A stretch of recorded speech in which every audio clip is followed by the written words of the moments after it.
I was starting a baseball team, basketball team, football team, president of the journalism club. And my classmates voted me most likely to succeed, and I heard through the grapevine all the girls thought I was cute. Most of you guys are leaders at your high school, and you're all that and a bag of chips at your high school. I crossed the line of confidence and I became arrogant. I made one mistake. I believe in confidence, but arrogance is a dangerous thing. I was all that and a bag of chips at my high school. But I want you to know, when you leave high school, it's a big world out here. And when you start going to college campuses, there's other people on that campus that was all that and a bag of chips at their high school. I made a vicious mistake and I became arrogant. I want you to be confident, but don't you dare cross that line into arrogance. I was all that and a bag of chips at my high school. Some of you girls think you're cute, but there's girls out here cuter. Some of you guys think you're handsome, but there's guys out here better looking than you. Some of you guys are really smart, but there's people out here smarter than you. When I played high school basketball, the gymnasium was jam-packed. And when I walked in the stadium, my classmates would chant my name. Walter, Walter, Walter. Oh, I make myself sick thinking about how arrogant I became. I crossed the line of confidence, and I became arrogant. I got recruited from schools all across the country to play college basketball.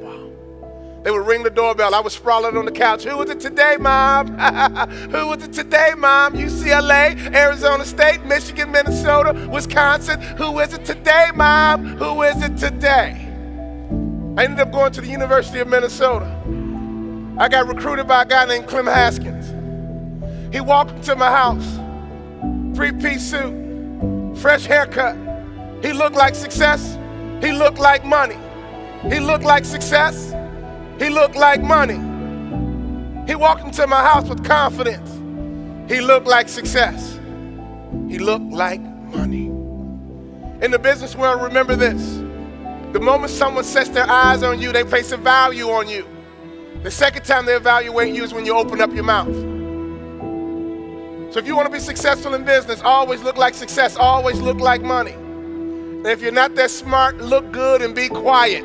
My coach walked into the house, 3-piece suit, fresh haircut, looked like success, looked like money. Came into my living room, started talking to my mom. He found out my mother is a native of Kentucky. Clem Haskins is a native of Kentucky. He stood in that kitchen and all he talked about was Kentucky. Not even acknowledged my presence. He talked about bluegrass and red dirt, mint juleps and the Kentucky Derby. He found out my mother's best friend in college was his wife's first cousin. Clem Haskins came in and built a relationship with my mom and connected. My daddy was a sharecropper in Tennessee, lived on a farm. He turned to my daddy. He said, Mr. Bond, I don't know about you, but I'm a country boy from down south. He knew my daddy was a country boy from down south. He said, if your son plays for me, Mr. Bond, he must earn his playing time. I don't know about you, Mr. Bond, but I'm a country boy from down south. Here's my philosophy. Wherever I show up, I am the key. Whatever team I belong to is going to win. If I'm in student government's going to win. If I'm on your basketball team, our basketball team's going to win. Why? Because when I show up, we're going to win. And right before he left the house, he said, Walter Bond, All-State from Chicago, you're the key to my recruiting class, son. If I get you to my campus, you are the key. At your high school, you are the key. In your family, you are the key. That's the kind of confidence I want you to have. No matter where you go in life, any organization you belong to, make up your mind that wherever I go, we're going to win. Does that make sense? I got to the University of Minnesota. I showed up on campus. I met my first teammate. It went something like this. What's up, dog? My name is Walt Bond, All-State from Chicago. In other words, the Messiah has arrived.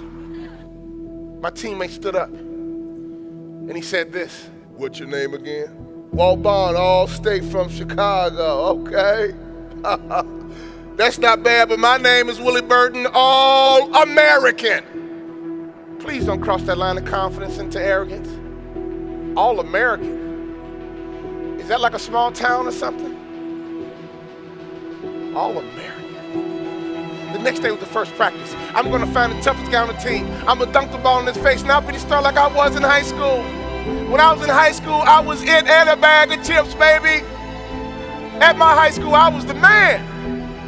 So I got in the locker room and I found the toughest guy on the team. His name was Richard Coffey.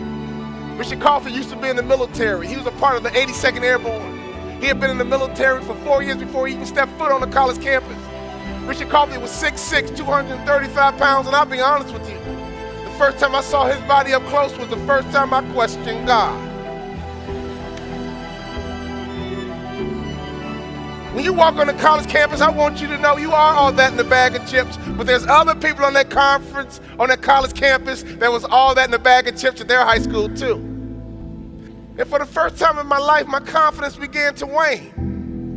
I got a hold of myself and I said, wait a minute, I'm Walt Bond, All-State from Chicago. My coach told me I'm the key to turn this program around. I'm gonna take this ball and dunk it in Richard Coffey's face. As soon as practice started, I grabbed the loose ball, went in with everything I had. Bring it on, Richard Coffey. Woo, let's go, baby. Bring it on, Uncle Sam, let's go. And right before I got to the rim, I saw a UFO. It was flying in the sky, headed straight toward me, and we met in midair. Bam, splat, boom, and down I go. Richard Coffey stood over me and said this, 82nd Airborne, we do it all. First to fight and last to fall. Get up, you little freshman. And before I knew it, my bottom lip started to twitch. Oh no, I'm about to cry. My only goal was to make it back to my dorm room without crying in front of my teammates. I made it back to my dorm room and brought out my boombox.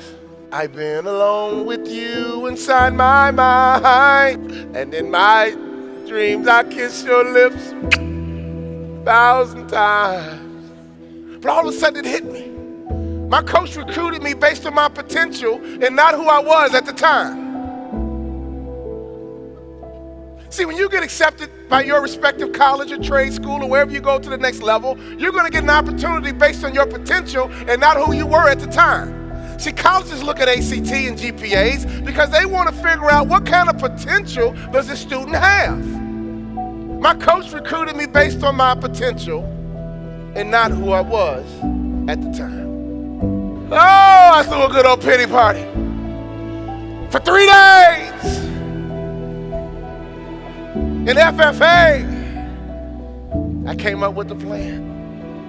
One day I'm gonna play in the NBA. One day I'm gonna play in an NBA arena. One day I'm gonna play in front of real NBA cheerleaders. I love to speak to high school kids because you are loaded with potential.